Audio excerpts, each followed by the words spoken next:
Hi, Anouk. Hey, Adam. How you doing? All good. How are you? We're here with a listener, aren't we? This is before the episode starts. Yeah. What episode is this one? Roma by Alfonso Cuaron. Lovely movie, this one. So good. First occasion my mother watched the movie before us and was like, oh, you should do this one. And then I was like, all right, Mum, we'll do it. So, Oh, yeah. good recommendation from my mother there. Whoop, whoop. Good one. Well done, Carol. Yeah, she was saying that I'd really like it because it's very feminist and kind of focused on women's problems in different aspects. So I was really excited to watch it, and yeah, I was not upset. I think it was really moving, actually. It's one of these films that sticks with you for sure. Oh yeah, there are a couple scenes in that really got to me. And you'll hear us go on at length in different aspects of the movie here. I enjoyed this episode. If you enjoyed this episode, here comes our friendly reminder. In a later episode this year, we mentioned that we'd love to break the top 200 for iTunes for film and TV. Be that like 200 is fine.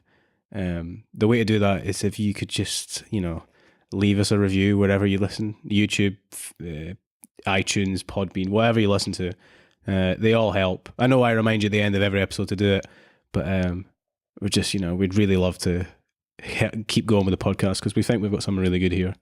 So yeah, it's nice to know what people think as well. Like, if you liked this, do you want more of this? What did you think of the film? Like, everyone has their own different opinions, so it's really nice to know what's out there and what people think when they hear us speak. Yeah.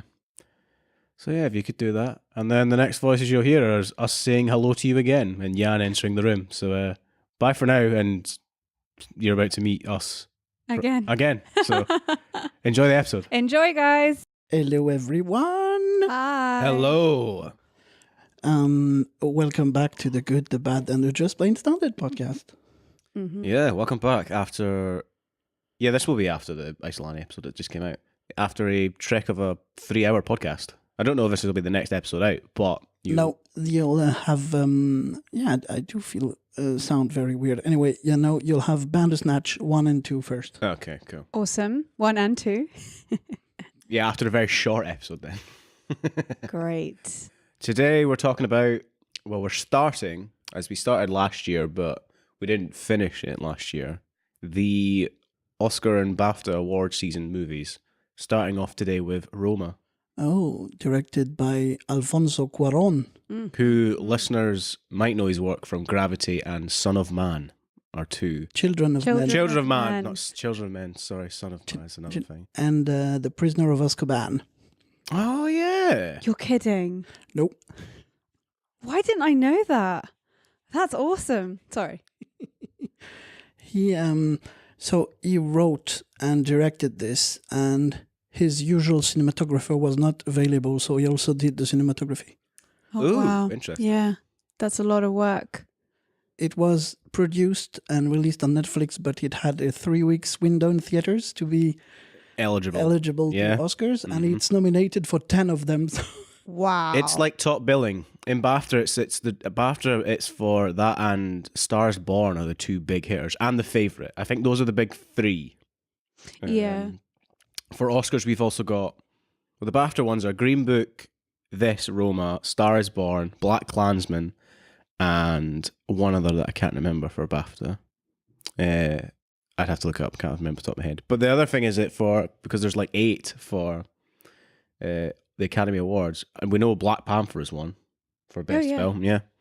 Black Panther's been doing really well. Picked up quite a few at the SAG Awards last week. SAG Awards, yeah. It wouldn't be Saga Awards. It's not an Alu, babe. That's SAG. SAG. Because you would pronounce it Saga-Lu, so you would think it's not Saga-Lu. It's SAG. Sorry, my it's ignorance. Spinach, potato. My ignorance there. Okay. Anyway. Apologies. Saga Awards. Saga Awards. There is a Variety article that I will link at some point, but plenty of good stuff in there. Everything was shot in sequence. There's a good story for that, I reckon, because the main actress Cleo is not a professional actress, but doesn't really act. This was one of her first goes, right? Well, the thing is, pretty much, he didn't care about if the actors were actors or what he wanted, because it's based on his childhood memories, right? So he just wanted the best doppelgangers possible. Yeah. So she had to look like her, and have the feeling. But at the end, you've got For Libo, who is Liboria Rodriguez, his real life nanny, to whom the film is dedicated. Oh, that's nice. Oh, that is nice. So he is like one it's- of the children. Yes, Right. Okay. the one who likes, because that's what you also have airplanes. He loves airplanes. I was wondering about what the airplane significance was, because that kind of links the beginning to the end in the reflections. I mean, I thought that the way to start a movie was one of the best I've ever seen. Sorry. And I mean, even like halfway through, when the water goes through the cave, what was it, octagonal? It was like concrete slabs on the floor while Yeah, she was washing the floor. I think they were octagonal or hexagons. I think they were six-sided. And you could just see the water kind of ebb and flow over the concrete slabs. And then, of course, with the water, it reflected the sky. And then through that reflection, you get an airplane going across it. I mean, that's pretty cool. It looked amazing. I almost gave it more props because I was watching this going, oh, that's a great way to reveal the starts at an airport. And then it wasn't like, oh, of course, it's just an airplane flying over. But I thought that would be a great way to start a film if, say, it was like a janitor in an airport. I thought that's a great way to do that. But to reflect the sky, which we come back to at the end, the very end. Great opening. Opening. Very and I'll mention this more than once. A lot of "Call Me by Your Name" going on here. I thought, Yeah. you know, the whole. If we look at the spoiler for the last scene, not story wise, for "Call Me by Your Name," when is it Emilio? His name in the film, Yeah. Timothy Chalamet's character, Elio. Sorry, when he's staring into the fire at the end of the movie, I got a lot of vibes from that here at that opening, and when we come back to it at the end, I did feel a bit of that as well. Like you were watching someone's life. You were literally the camera. Like you were watching into someone's. Yeah, I definitely got that in the beginning because, you know, when she walks into the bathroom and you're standing outside of it, and you wait for her, and obviously you don't know that it's a bathroom until you hear the flush. And it also might be she's probably just putting the water into the refilling. Yeah. But it was almost like you're watching a private moment. There's a lot of that in this film. I talked about it when me and Anouk watched it last night. I know Yann, you watched it later on. Something I'm calling from now on protagonist syndrome, which is defined as whenever a protagonist of a movie is in the wrong place at the right time or the right place at the right time, i.e. a protagonist will hear a key piece of information relating to something else going on in the movie. The moment I thought is when we see her employer, the mother, later on being seduced at a party, and she's like just in the doorway. I'm like, it's protagonist syndrome, you know? And that's kind of what I felt was going on with the camera a lot in this movie. We were a huge case of just lurking around, being there at the right moments and times, you know. Well, there were plenty of very crowded shots. Sometimes it was hard to locate the person we were looking for, and sometimes there were actually multiple actions going on, like the latest at the party at the end, the crab. You've got I love the crab. A wedding in the background on the right, and on the forefront on the left you've got all the sad family. And there are plenty of shots like this where plenty of stuff happens independently. I thought all that stuff was amazing, actually. It was quite well thought out. This probably won't be his first goal, because obviously as a director, you look at you're directing your cinematographer, you know, so you have an eye for cinematography. But a lot of this stuff is beautifully shot. Like there's a lot of great. I don't know what episode it was. I thought maybe it was Mandy. When I said, you know, if you stopped at any moment, it looked like a picture, because I said, pit it in a picture to Anouk's delightment. Again, here, there are very numerous scenes where you could stop it and go, right, write an essay about what's going on in this scene. You know, like the sort of things you would get at school or university if you were looking at something. And you're like, right, what's going on here? What is the filmmaker showing us? How do we know that? All that great stuff that you hate at school, but now we do this podcast. We're like, I could do that for days. You know, plenty of deep staging. That scene just before, Cleo discovers. Well, the guy is trying to flirt with the mum. Just before that, there's the scene on the where the two dogs are sleeping. So many things in that just single frame, and plenty of other shots that are quite incredibly. Like, I mean, the thing is, he managed to all from memory, right? So he reconstructed everything from his childhood. So I guess he must have had those shots because that's not a thing yet you think like on the fly on the day, I reckon. No, because I can talk to that. Again, because we watch films and we're involved in that world, there are some moments I'll see something and go, I know how I would shoot that. Or I remember stories from my past. Say I was at a nightclub or something, I'm like, this is how this would look if you shot this. You know, you have you can frame your images because you now know that medium. And I think that's the case here. The key thing I thought, because throughout the film, I'm like, this is the busiest. Mexico must have the busiest streets ever with the marching bands and at one point Anouk thought it was a pram on fire, but it's like a chimney thing, probably like a street vendor going down the street. Which obviously now we know it's a semi-autobiographical piece. That obviously these people did walk down his street when he was a kid, and he remembers that, and that's why they're in the film. Yeah, I mean, even on Wikipedia, you have the a picture and the shot of the film and a picture of what his house looked like from the street, and it's pretty much exactly the same. So this must have been really interesting to do for himself, because again, semi-autobiographical. It's a really weird word to say, isn't it? Is it semi-autobiographical? No, I think it's semi-biographical. Biographical. Because auto implies you write your own biography. Autobiographical is you write it on your own. Biography is somebody writes, you can have a ghostwriter. It's a biography of somebody. An autobiography is written by the person. But he wrote it. From the elements he got from her. Yeah. So he got some weird telephone conversations about some of the dresses she was wearing at the time and stuff. Oh, really? Yeah. That's great research. So I think our first question I want to ask is, a lot of people will be turned off by this movie for the simple fact that it is black and white. Because black and white... Subtitles as well. And subtitles as well.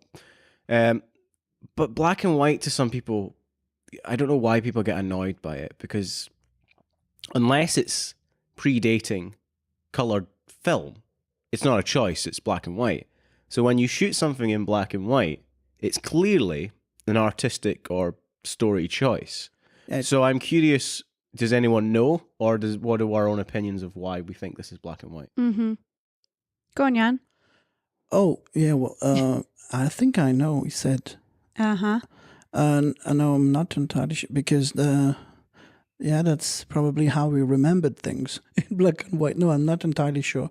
But what I'm sure is because this is clearly a creative choice, what I'm turned off by is the creative choices to have them in black and white afterwards, like Mad Max or Logan. Okay. Which makes no sense, but except for selling more tickets probably, or selling more Blu-rays. Mm-hmm. But I would tend to be more put off by subtitles rather than black and white, actually. I've never had an issue with black and white or subtitles. I again was brought up with two. Both my parents went to film school, and so I pretty much was brought up on black and white and subtitles, and so I don't really see a difference. But I guess if you don't have that in your background, it can be quite difficult to know how to watch a film and to read subtitles, and it's kind of like an added thing you have to work on. I'm guessing. So my thought process behind him deciding to do it in a black and white was to make it feel a bit more real, like focus on the characters and the actions that they do, the process, the thought process that they go through, rather than color scheme. And I don't know. It's always sorry. Well, I'm just saying that would never usually take away from it, but I think maybe he wanted to really focus on the story. I think it's always interesting when a film set in a place that will be colourful, such as Mexico, because especially when we go to different locations as well, like the countryside, and then Fernand's village, essentially. We go outside, we go to different locations that would have different colour schemes. I always think it is interesting when they are presented in black and white, because it's clearly a choice. I mean, I think people forget, it's like when you make something black and white, you don't forget about colour, like with the costume design and all that, on that stuff, because that stuff has to be bright, because depending on how much light is hitting something depends on how white it is on the screen or how black it is, the balance of black and white. In the same way as we've mastered the art of colouring in film now, in the same way black and white has that thing to it too. So it's always curious to me when you look at it and go, why are we black and white? Or what does black and white add? And I think you're quite right with the whole focus on the story as well. And also that I think there's a lot of subtle storytelling in this, with beats and certain scenes that kind of key you into what's going on. I think black and white here, starting off, it goes like, this isn't going to be like other films that I've directed. It's a step away from, say, Gravity or Children of Men, get it right the second time, or even Harry Potter. All these bright and colourful films. There's already a separation for us going, right, this is a different story. Also, the story itself, a lot of people, including my parents, because my parents watched this first because I said, we're going to review this. And they were like, I didn't really know where it was going. But my mum really got into it, and they both agree it's a really good film. There's a lot of time where you're like, where are we going? Like, what is the story here? I quite like that, and for a change, not knowing anything about this film going in, just watching it for what it was. So I like that. I think, for the answer to a long question, I think it's you're right. It's a degree of separation, and also a way of telling us that this is different. This is a different piece of media. It's something else. This is real. Yeah, or this is yes. Yeah. The subtitles were quintessential because there was a warning sign at the start about the subtitles, and I don't know if you noticed. I noticed it once. The subtitles that were actually on different part of the screen, depending on. Like at one point, there were subtitles, but only on the left side because the people talking were on the left. Instead of usually everyone is in the center kind of thing. I didn't even clock that. I didn't clock that either. I mean, I was wondering, actually, I was a little bit worried going through because there was a warning that said that in brackets that it would be, is it Mixtec? The language? Mixed tech. Yeah, that's her. Yeah. Yeah. So that would be her and the woman that she worked with. I didn't think they were sisters or related. No, they're friends. Friends, yeah. And in real life, they're also friends. The two actresses. Oh, really? Yeah. And other people, and then with the family, it would be Spanish. Mm. So there were different languages, and the way that they did it was, if it was mixed tech, it'd be in brackets. And when I first read that, I was like, that's going to be really confusing. But actually, it wasn't, because the mixed tech came in a scene where you knew that the way that it was shot was so well done, because they kind of made it like this is a separate scene. These are different people who have different lives, and they have different parties, and they're not allowed. It's not about not allowed, but there is a sense of like hierarchy that you get, and not in a aggressive way. It's not like the family was mean to her or made her feel like she was lesser, but there were just subtle things like, I would give you an example. The scene where the family is watching TV and Cleo's like getting the plates together and they're all laughing, and then she likes what they're watching, so she'll crouch down and one of the kids puts his arm around her, and then she's part of the family, and then suddenly the wife goes, Cleo, can you get the doctor a cup of tea? And then she has to leave. And even just that subtle moment that she looks back, because deep down what she'd love to do is to stay and watch TV with the family. But so there's really subtle moments like that where you're like, this is a hierarchy and this is someone that isn't totally free. So that's how, I don't know, they'd make the language differences not so complicated because it was only done in certain scenes.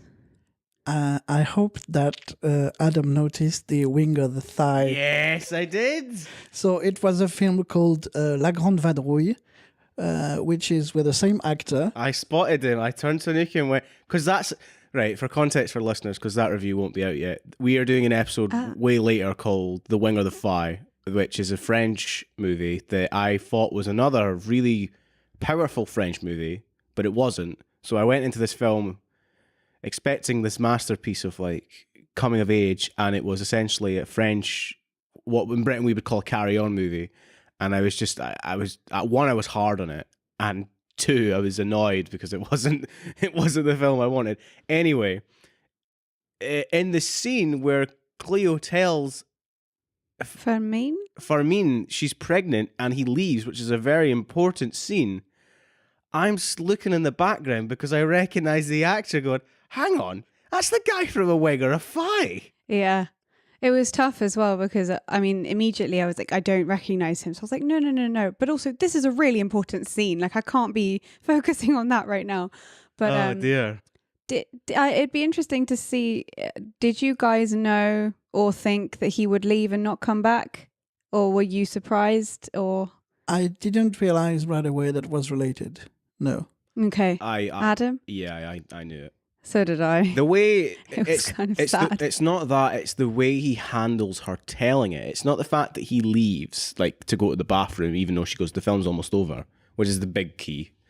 It's the way he handles the news of like being very relaxed and very calm. Because if you were into it, you'd be excited. And if you hated it, you'd be annoyed. Right. I don't know from experience, by the way, just saying. Yeah. That's what I assume I would be. Sorry for barking. Yeah, it was quite calm, and we'll edit that out, Ad. Yeah, I know. It was a live stream though. Okay. Yeah, I think I kind of got it, but I think that didn't allow me to realize how much he was a total misogynist. But okay, let me start again. So the scene where she decides to go and see him after his training camp, and it's actually quite difficult for her to find him because she has to go through friends and then another friend and then take a trip and etc. And she finds him and he reacts really badly, like he treats her awfully, and quite scary actually, like, you know, threatening to beat her and the child, which was really uncalled for. Now later on we see him pointing a gun to her in the department store. Did any of you think that maybe he was protecting her by being so violent? In a way, yeah, probably. I didn't think that now, but when you raised that point, that's a great argument there. Yeah, probably. I thought maybe he was like, I don't want to ever see you again, or I'll beat you. Like, totally terrify her. Or you don't want to be involved with me, because this is my world and I don't want your world. This is who I am. Right. Because he's obviously not training for the Olympics. It's a paramilitary group. So I don't know. I think when I saw that, so on Wikipedia, it says he glares at her. Now, I kind of disagree. I feel like he didn't glare. I think it wasn't an apology, but it was almost like, now do you understand? This is my life. Like, I don't have time for you or children or love or whatever. I'm part of a paramilitary group where I could die any day, or I kill people. It's not, and also the fact that when we were first introduced to him, he's very much like we think he's a nice guy because, well, I don't know from experience because I never went to a date with a cinema, but you know, when you go to the cinema on a date, we have a friend actually who told us she went on a date to the cinema with somebody and it was just a nightmare. Right. You know, like that whole dark, secluded room sort of vibe, you know. And he's like, nah, let's go for a walk instead. In public, you know, have a nice time together, just with me and you, not distracted by anything else. So we have this vibe that he is a nice guy. And then even though we have the intense scene where I have to say as a bloke, when he's flying around with that bar from the shower, I'm like, one wrong move, mate, and it's say goodnight. Because that's going to sting. It was quite a raw moment though, because it almost showed how intimate they are together. Like he's showing her part of his life and he's totally naked, but it's like there's like a comfort thing there. Like it's not, it doesn't matter. So you didn't have that. So you know when someone loses their virginity in quite a lot of films, you have this whole thing. Actually, we don't know if from that scene, but later on we find out that it's implied in the examination. She only had one sexual partner. So you usually have they're caressing each other and everything's all lovely and you know it's all kind of awkward and intimate. And here it's just like we're just super comfortable with each other and we're just showing what, you know, our interests in are really it's quite intense, but it's like it's nice for them. So that probably makes you feel even more for her when he leaves. Because this maybe this was her chance to be, I don't know, happy in a family. I mean, there's both, the whole film is about motherhood, really, when you think about it. If you sit down and go, if you need to think of a way to describe this movie to someone, I'd say it's somebody's experience with family and growing up. In a way, it's a coming of age movie. Yeah, that's what I thought. Because there's an extreme loss of innocence. You know, there's an event happens in your life that changes your way going forward, and you can't return to how you were, and that's definitely apparent in this film. And in a scene that might, when I watched that scene, I'm like, this scene alone might win the awards. So. Yeah, the hospital. The whole hospital bit and the birth. I had the birth, yeah. I had my fingers like that. Yeah.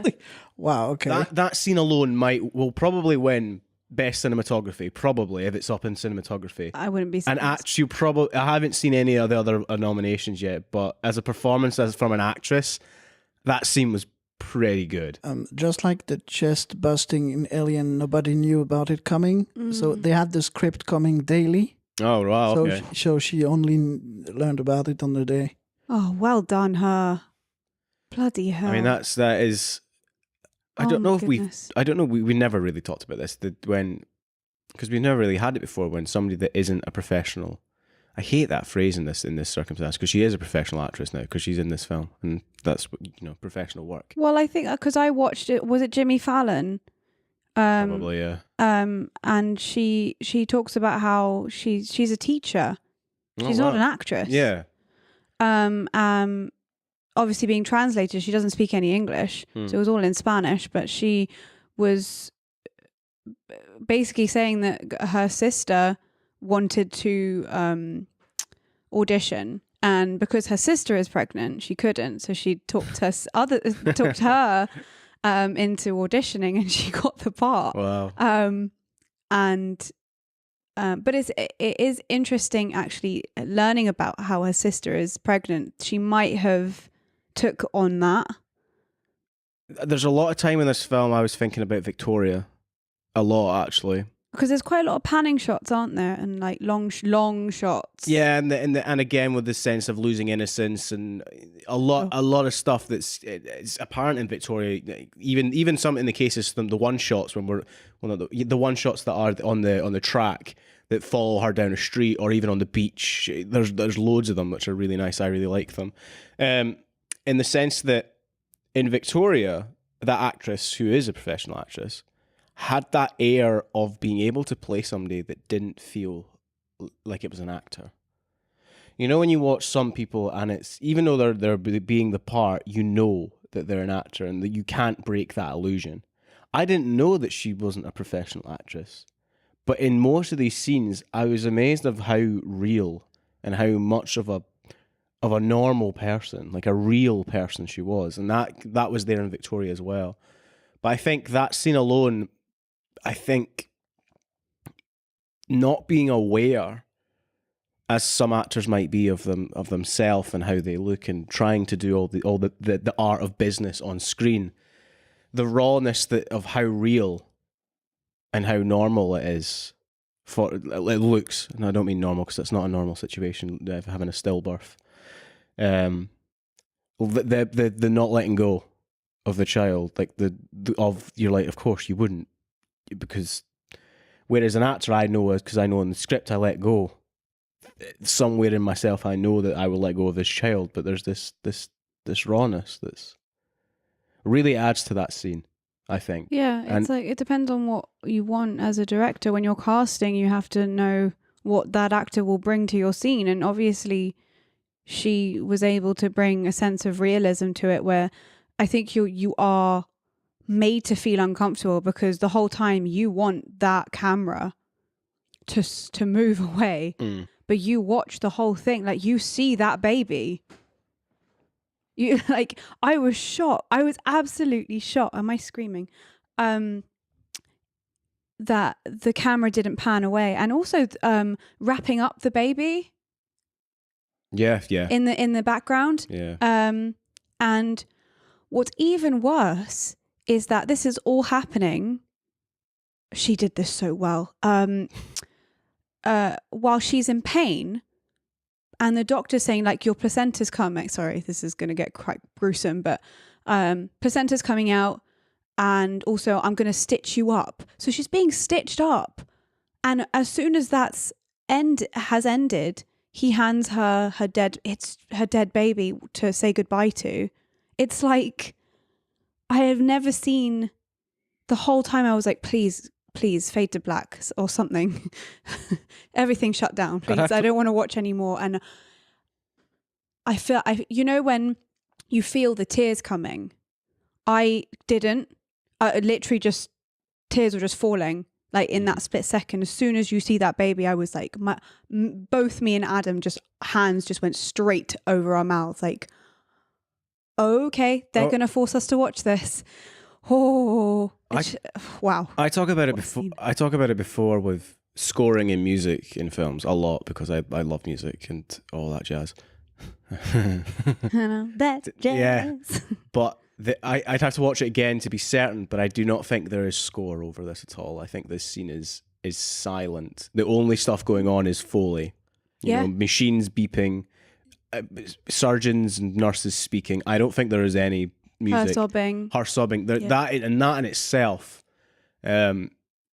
is a great fucking choice. The camera doesn't move. That's also this.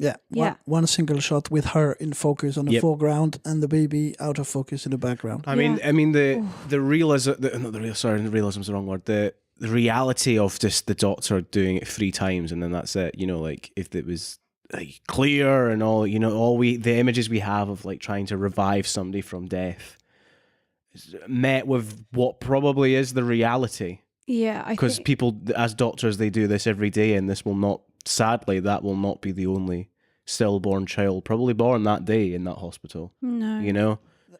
Yeah, the thing is, it takes you because from the the first 45 minutes, you think it's kind of a vegan movie, like no stakes at all, nothing. And That's a great description, Yann.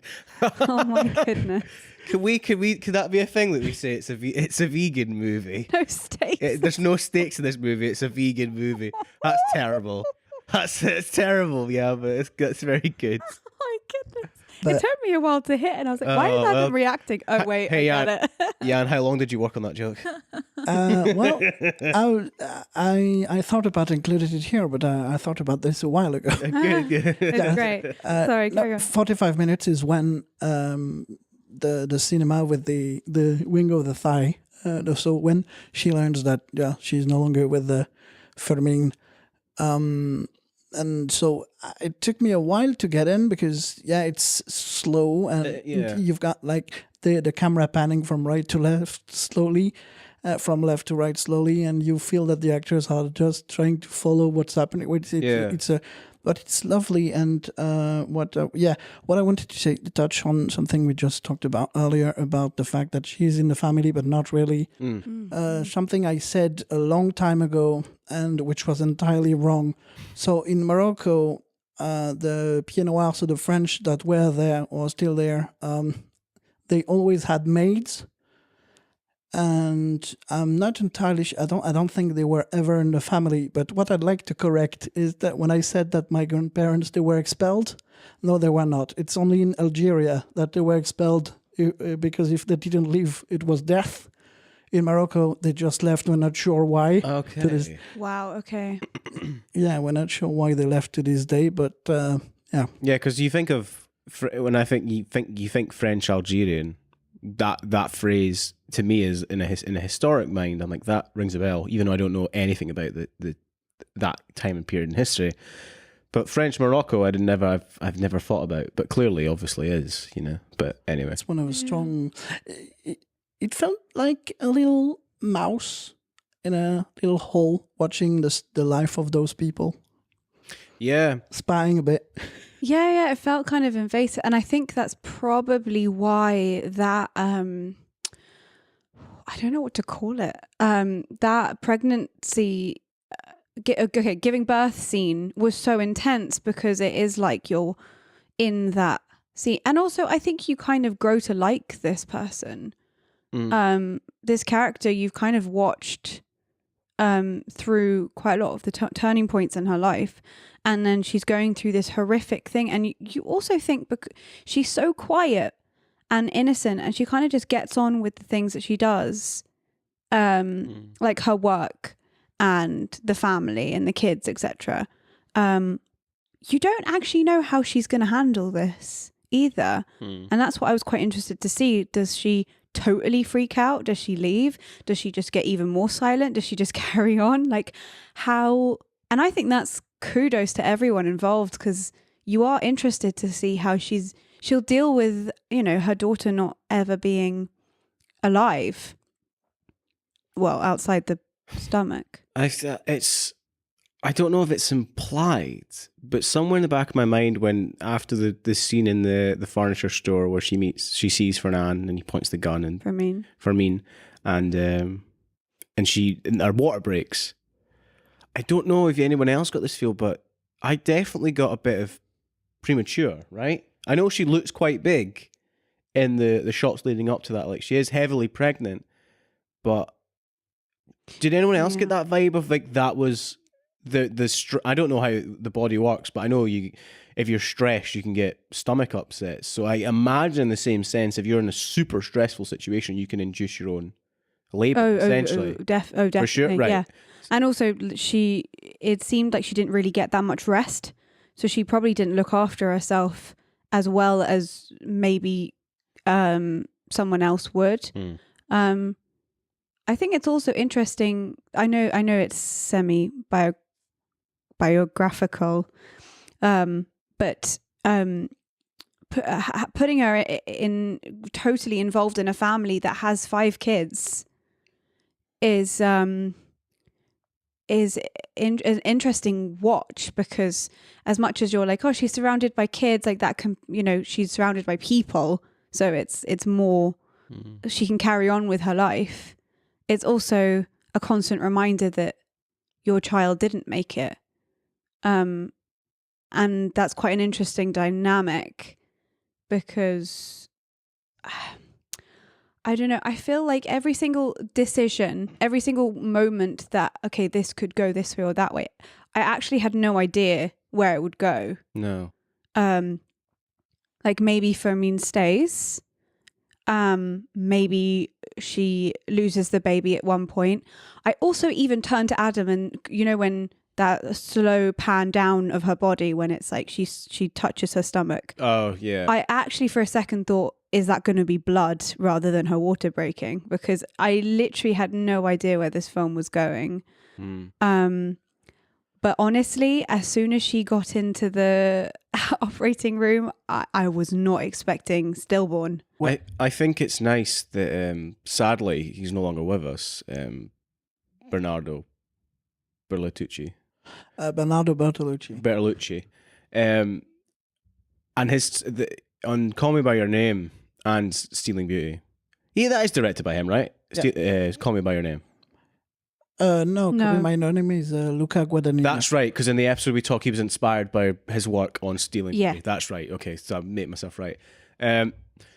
This whole very slow pace, not knowing where you're going, intrusion on family life, really is with him that he's a major influence on that sort of style of film, especially in Stealing Beauty. Even though it's done in a different way, we still feel that we're in this in Liv Tyler's life.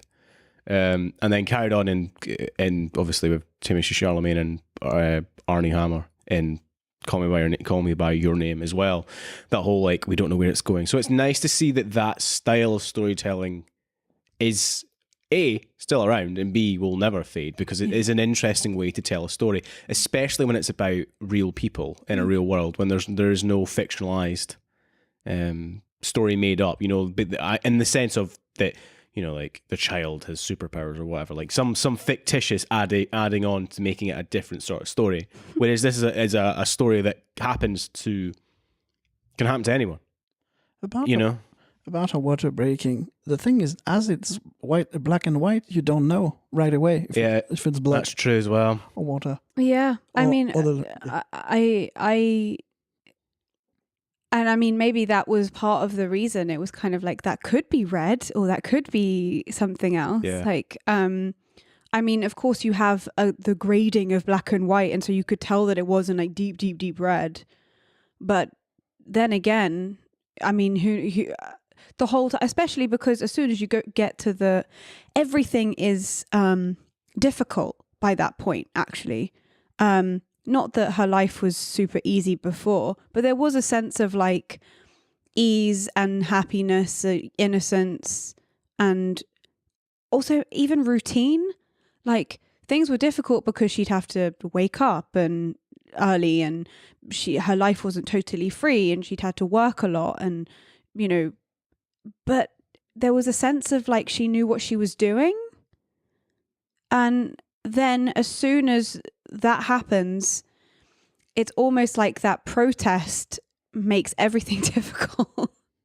It's like it takes ages for them to get to the hospital. Yeah. When they get to the hospital, there are thousands of people waiting. And then, okay, so it'd be interesting to see what you guys think. But when they rush her into the operating room because they can't find a heartbeat, the camera goes to the side of a door and you hear a baby crying. Now, for a second, I thought, oh, she's given birth. Like that was their way of cutting to her, you know, the sound of her baby. Because I think quite a lot of films do that. Like, oh, there's a bit of problem, and then they'll cut to, you can hear, you know, the end of it, and the baby is here, etc., and healthy and screaming, which is great. And then after that cry, you see the double doors opening, and they slowly come, and that's when you follow her into the operating room. I thought we would see something. I didn't think that was them telling us that. Although you're right, because earlier in the film they do the thing where, well, when she has sex with Fernan. Fermin. Sorry, I'm so sorry. It was another guy called Fernand. Fermin. Yeah. Sorry. Well, the thing is that some of the shots were so crowded that you never knew what was where the protagonist was. So Yeah. Yeah. When they were at the entrance of the hospital, it was like, okay, when are they coming again in the frame? Yeah. And it was a bit more than a protest because it's called the Corpus Christi massacre. So I guess that it didn't really turn well in the end for everyone. No. And I mean, it looked brutal because those boys literally followed a couple into a department store, slapped her, opened the cupboard and shot him. So it's almost like they were targeting people. Mm-hmm. It wasn't even like a random thing of like, let's shoot up. It was like, I'm going to kill you and I'll do it in any means possible. It was visceral, really intense. I'm actually quite embarrassed. I didn't look into that protest at all and what it meant and what then happened. But it was obviously, very, very intense. There was some really interesting. Let me see. Well, Yann finds his notes. The shots. I have them. Oh, you got them? Sorry. 360. I guess the crew was minimal because there were some 360 shots around the house. Mm-hmm. And what was it? You know when I don't know if you're probably not born, but the Beetle. Oh, the car. Yes. So it's funny. It was the car from my dad's when he was younger, when we were young. All right. Okay. And it's funny because as soon as I saw that, I remembered something weird that happened with my new Beetle. Something really weird, which actually also happens in that film. When the mum with the Ford Galaxy between the two trucks. Yeah. I had the exact same thing with my new Beetle. Yeah. And it looked a bit like the result also after like a huge scar on the side. It was like, oh, that's interesting. That happens, guys. I thought that scene was a great fuck you to the husband. Oh, yeah. That was a fantastic way to do that. Yeah. Because you could kind of watch her like, am I going to make this? Oh, I'm not sure. Well, we have a lot of, I'll pick up on it now. The whole shots that highlight things are happening later. For example, with that scene, when we're first introduced to the Ford Galaxy, he takes forever to get in the drive because he doesn't want to smash it against the window. And then later on, you see the car arrive and it's just all messed up to shit. It's scratched. It's hanging apart. And then sadly, earlier in the film, when there's an earthquake, symbolizing or foreshadowing a traumatic event, which would be the riot or the massacre later on in the film. Because of that event, rubble falls onto a child's pen, and we don't know if it dies, but it's certainly Incubator. It certainly looks like that child dies in the footage. Now we don't know that for a fact. And then the exact same thing happens later. A traumatic event happens in the world, causing a child to die. Yeah. So there is a lot of stuff in this film that foreshadows it coming. Definitely. I loved actually that balance of how slowly he drove into the garage. Well, I don't know what you would call it. Driveway. The driveway, yes. And then how fuck you, yeah. How kind of haphazardly she like drives in. And it's like, it's exactly the same. Like there's dog shit everywhere. That dog, what the hell were they feeding it? No idea. Literally. All that dog did was jump up and down and shit everywhere. That's about it, right? Yeah.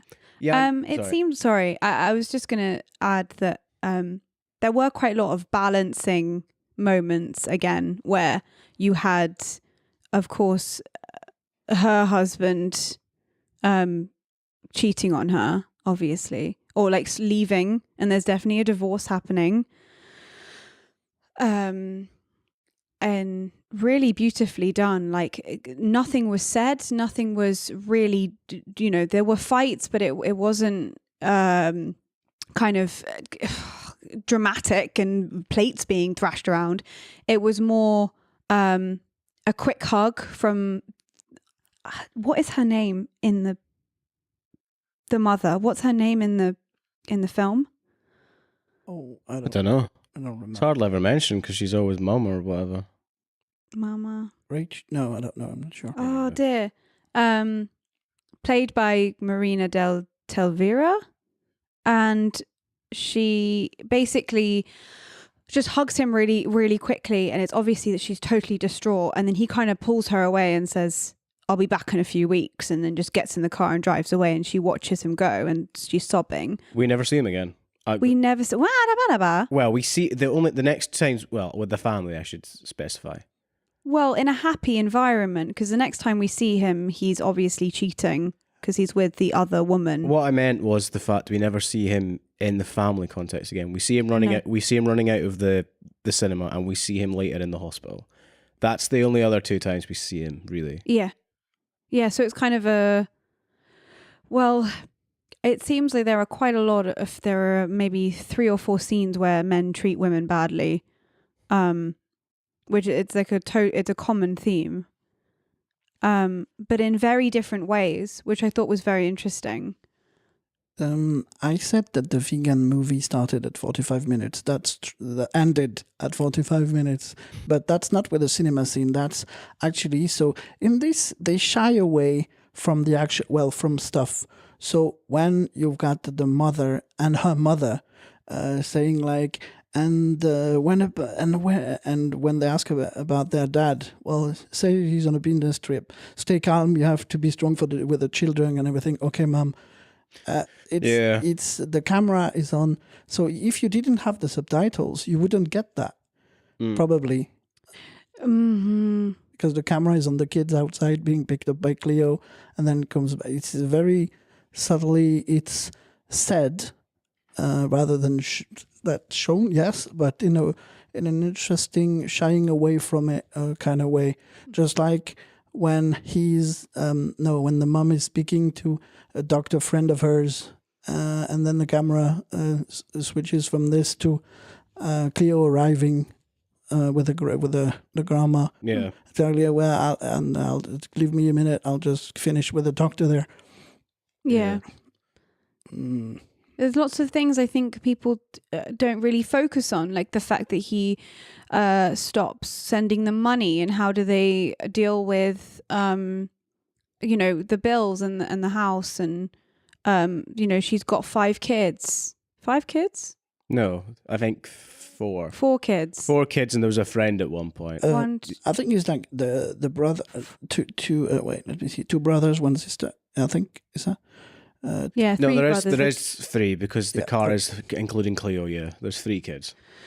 And so and of course at the end it's very obvious that the big change will be, of course, that dad isn't always around, but also they probably can't upkeep the house. No. And things are going to have to totally downsize. And it was very subtly done. I feel like there wasn't any kind of, you really had to listen to every single sentence, and you had to, don't watch this film half tired. Ironically, for a film that's on Netflix, you can't watch it in a Netflix way, which would be on your phone, Definitely. Oh, but also in a kind of binge watch, like, I just want to put something on in the background. There's no way, because there is so much going on. You talked about a scene, Yann, earlier, which I think really shows that. The scene where they're outside and they've just been told that daddy isn't coming back home anymore. Oh, with the crab. Yeah. The crab is almost like reaching out, so it's like foreboding, and it's totally terrifying. I mean, I know that it's a seafood restaurant, but it's like, and then there's a wedding. The wedding is like when the flash goes off. Fuck you, isn't it? Yeah, like, when the flash of the camera and the cheering goes, you're just like, oh wow. Yeah. Fuck you. Yeah, it's really intense. Yeah. Especially with this crab and just the way that it's lit. It's like there is so much going on. And also how the different kids react. I think that was really apt, because kids will react differently. There's one of the kids is like crying uncontrollably. One of them is literally telling the mum to go fuck herself. Great, in like a childish way. He's like, what happened? Great, total attitude. great tableau, I thought. On the bench is a great tableau for all you theatre lovers out there. Oh yeah, a great tableau. There was a scene that lasted 10 seconds with just nothing but the fire. Oh god, yeah. Just looking at the forest, we're not sure what's happening. It looks like it could be fireworks, because it's New Year, and then like those mosquito sparks. No, the ones that are light. Fireflies. Yes, fireflies. But no, that's it's a whole thing about a social thing about locals being their land taken and all that kind of. True, yeah. Which is interesting thing that obviously Alfonso Cuaron wanted to show was this family going through horrible things, but also outside the country is going through hell. People are going through hell, and so there's like a I don't know, like a balance between the world news and what you are going through as a family. And also, I guess, how much it affects certain people and others. Like, I think when she goes to find Fermin, I think you're also supposed to realize how poor some people are. Not in terms of generally. I mean, and it's like, look at all these poor people with their band rehearsal in their back garden. No. Where do they keep their drum kit? Under a tarpaulin? Stop it. No, in terms of the connection between her house, the family's house, and the landscape and the school and their whole life, and then you see the other side. We don't know how long she is on that bus, so I don't know how long she was traveling for, but God knows. Long time, probably. Long time? Well, the problem about this movie, I cannot recommend it to my mother because of the pet trophies. That's the dogs, yeah. Oh man, that was weird, wasn't it? Yeah, just get your mum to go make a cup of tea or something at that point when it's on. It's like, Mom, go and pour some wine needed bottling in the back in the other room. And the woman was like, "Oh yeah, do you remember this dog? There he is." He died last week. He died in the summer. It's a bit weird. That's even worse than John Wick. And the at the end, something that I think I talked about that a while ago, that scarred my father for life when he almost lost me. Mm. Oh yeah, because we were with a friend. We were on a sailing boat, and at some point he left to do some stuff. He thought that I was still with the other ones, but I actually followed him, and I had 2 meters to jump to actually get from the boat to the pier. So for him, I was still safe. When he went back, where is Yann? Well, he left with you. Then since then, he's been scarred for life, like being paranoid. Like, call me when you're every time you're going somewhere. Oh, bless. Yeah. So I can't show him because of this. Yeah, that is intense. I'd actually really like to know what my dad thinks of this film, just because he directs and he writes scripts and he's totally obsessed with film and the way that and obviously because he's done it, he knows the thought process behind and he might be able to shed some light on what that's like. People love an Upstairs Downstairs, which is a British TV show about a high society and the workers, or Downton Abbey is a bit. Downton Abbey is another reference. All these sort of like the staff and the employers. People love these sort of stories, and this is just a modern, a real version of what Upstairs Downstairs fictionalizes of a true accounts. The other thing I wanted to say on a lighter note, I had a really surreal moment of not only the Wing and the Fi moment, of working out exactly what year it was. When they're celebrating the new year, they are playing a rock opera of Jesus Christ Superstar, which I did at youth theatre, and I'm like, oh shit, they're playing like track 8, I Love Him So, which is the original from 1970. I'm like, right, I know exactly when this is. Oh, that was a very surreal experience for me as well on that awesome. moment. But yeah. Yeah, 1970, 1971. 71 the massacre was. Yeah. I left the. I'll put some pictures of some shots on the notes for this episode. The one when on the right there is like stairs and the dog. With the ducks. Yes, the ducks fucking. Yeah. That you see immediately having fucking at the bottom of the stairs. Yes. Yeah. That was like I actually had to point that out. I was like, those ducks are having sex. Don't. Adam was like, oh yeah. I was like, is she going to kick the chicken off the stairs? Oh wait, there's some ducks shagging at the bottom of the stairs. It was Yeah. God. I guess it was a small look into rural life, their own lives. Like, you know, you walk out the door and there are ducks having sex and chickens in your way. I don't know why, but I was desperate for the film to end on the beach. Just because I love the whole 400 blows, you know, if it's a coming of age film, being at the beach. Because looking up here for listeners, top left free in is the scratch off for City of God, which also features kids at a beach. A lot of these, because I got a lot of City of God vibes, especially when we visit the rundown area. And the weirdest background shot ever of a guy being fired out of a cannon. Yes. That was fun as well. But I don't know why I wanted it to end on the beach with them huddling. I'm like, this is a good moment. But obviously it's too big of a climactic moment because obviously it's her being able to save a child when her child wasn't savable. You know, it's too high of a moment to end on. So we need that resolution of how the film ends. You need to calm it down a little bit. I think as well that I think that was a really interesting scene because I felt like this could go either way.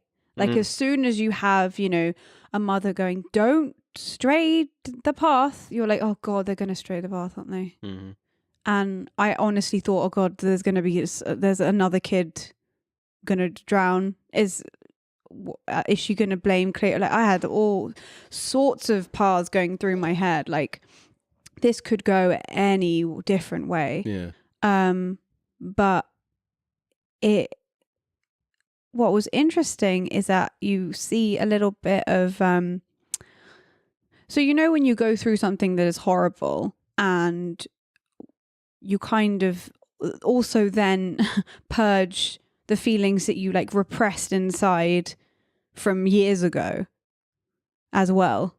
So it's like this probably happened to her. It's like you go through a trauma of like saving 2 children from drowning, and then she cries about, it's like the first time she's been able to totally open up about what her real deep feelings are about giving birth to a stillborn baby.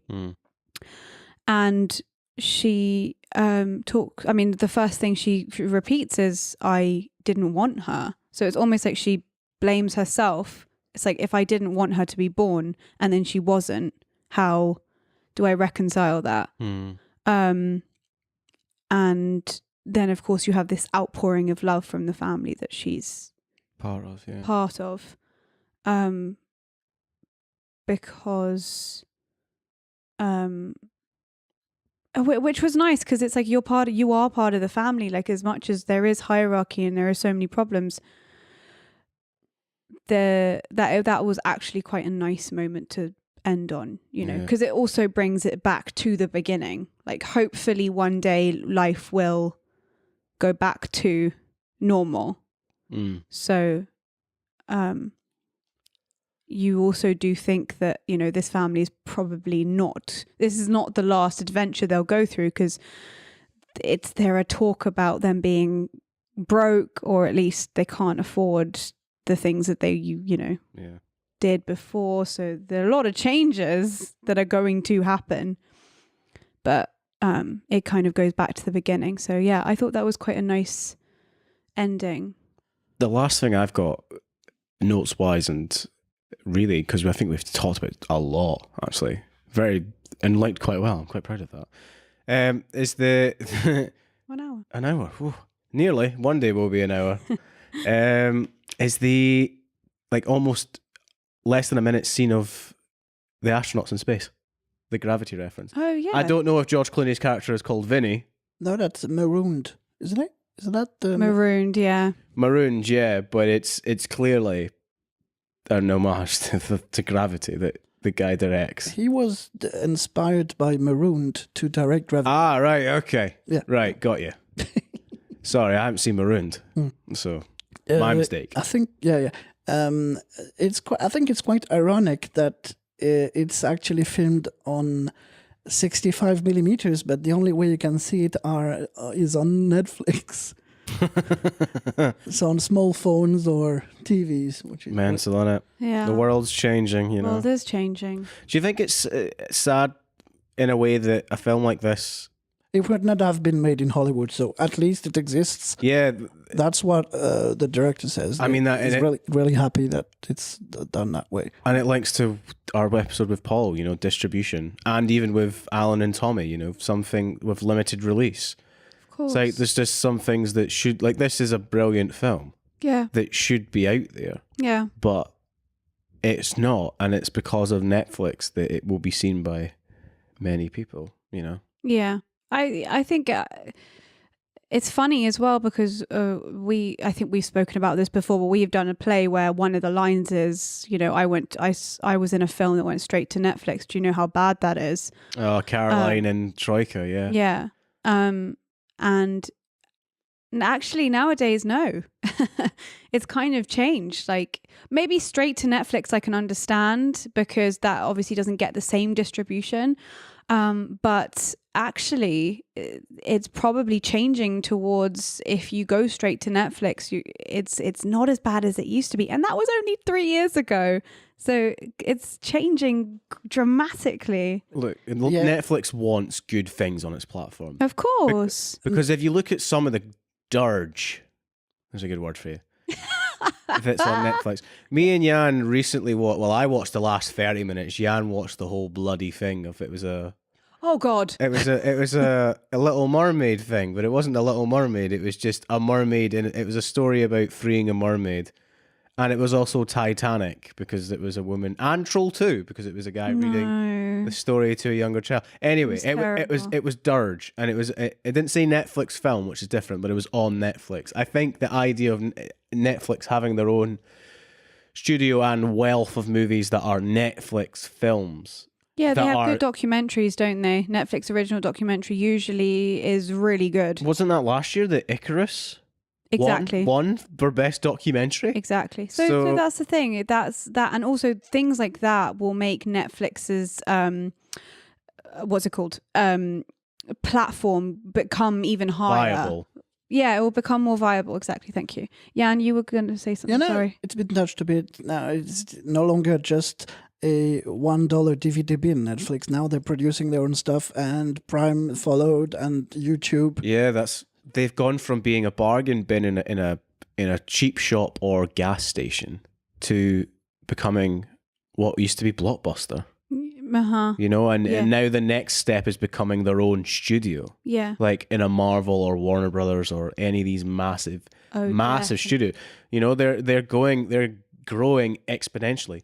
Lest we forget that Amazon spent $1 billion for the rights to Lord of the Rings. Mm-hmm. Immediately, it's a five series. Mm-hmm. You know, that's the biggest money ever spent to acquire rights for a television show. Yeah. You know? Mm-hmm. So these studios, they've got the money to make the gambles.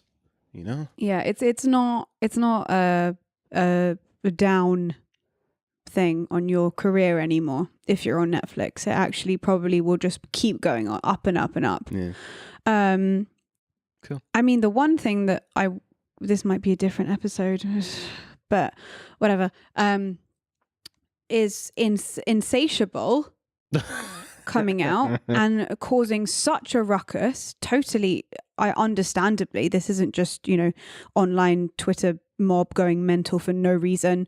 That actually was, it's just stupid. It's just not, we don't talk about stuff like that. And then now we have Dumpling, which has totally switched it on its head. It's kind of about the same thing, but it's about someone who is a little bit bigger actually looking like that and going into pageantry rather than going into pageantry and seeking revenge, but looking like a supermodel, which is what Insatiable was doing. So actually on that kind of platform, that just goes to show that how quickly things are realized and then changed if you just, with the anger that people have online. Well, there is outrage and there is what sells. Yeah. But it's not the same, on the same scale. People were outraged by the trailer for Insatiable because I don't think anyone watched the actual.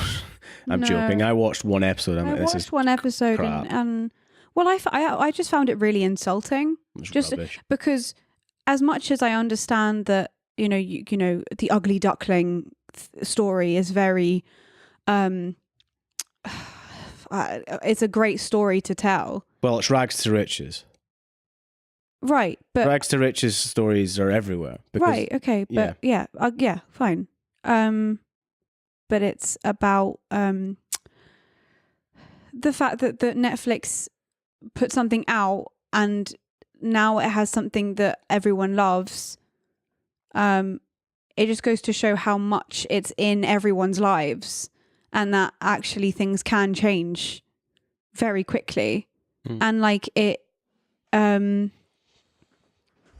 feel like this being on Netflix, I don't know, like you hope that you'll see more of films like this on Netflix. Well, what Netflix wants is maybe they don't want that, actually. I was going to say Netflix want their own films to be shown in cinemas.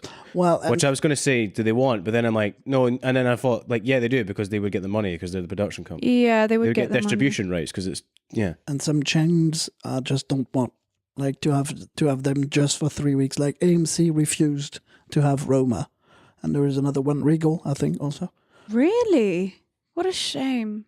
Oh, well. It's a fantastic film. It really is. Yeah. Anyone else got anything before we... I have 3 words. All right, go for it. No, I'm good. I'm good. Go on. Shanti, shanti, shanti, which means... shanti means peace, rest, calmness, tranquility, or bliss. When I watched... I don't always do that, but I watched until the very end of the end credits. And that's where I saw that it was shot on 65 millimeters. And the last thing that you see right before you get the title again, and you get those 3 words, which are, 3 times the same word, which is apparently something that Alfonso Cuaron already uses in his movies. You can hear that a few times. Shanti, shanti, shanti. Well, really? Yeah, once or a few. Yeah. That's quite nice. That's because, of course, in India, you have Om Shanti Om, which is Om, which is, the Om yoga move sound. Isn't it the sound of the universe or something? Like the hum of the It's to do with that, yeah. I think and then Shanti is peace, so it's like, yeah, that's... In Sanskrit, inner peace. Sanskrit. A state of being mentally and spiritually at peace with enough knowledge and understanding to keep oneself strong in the face of discord or stress. Wow. I mean, our podcast does that, right? Right? Oh, dear. Wow. Well. Rating. All right, then. All right, then. Pet in a picture. Pet in a picture. Okay, I'll ask the question then. Ask question. Anouk, Yann, was Roma good, bad, or just plain standard? Anouk. Oh, it was so good. It was so good. I will put this in my masterpiece. Oh, right. Okay. Cool. Yann? It was good. And I would say fascinating. I was enthralled by everything, by the cinematography. I was just like, yeah, more. I want more of this. Yeah. Yeah, good, and I would echo what Yann just said. Absolutely. Absolutely. Cool. It's a definite watch. Because everyone in the world has a Netflix account. Go and watch it. Go watch it. Yeah, it's just that I can't recommend that to my parents, but... Well, you can't recommend certain scenes, but apart from that... No. And probably they're making the effort to watch movies with subtitles, but this one, I don't know. Oh, that's true as well, actually. Yeah. Okay. Anything new? It's over an hour, so you've listened, let me see, Roma, Bandersnatch was last week, Roma is now, and let me think. Next week will be Green Book, or the other way around, I don't remember. One of them will be out. Yes. We were Adam. Anouk. and Yann. Bye-bye. Bye. Bye. Shanti.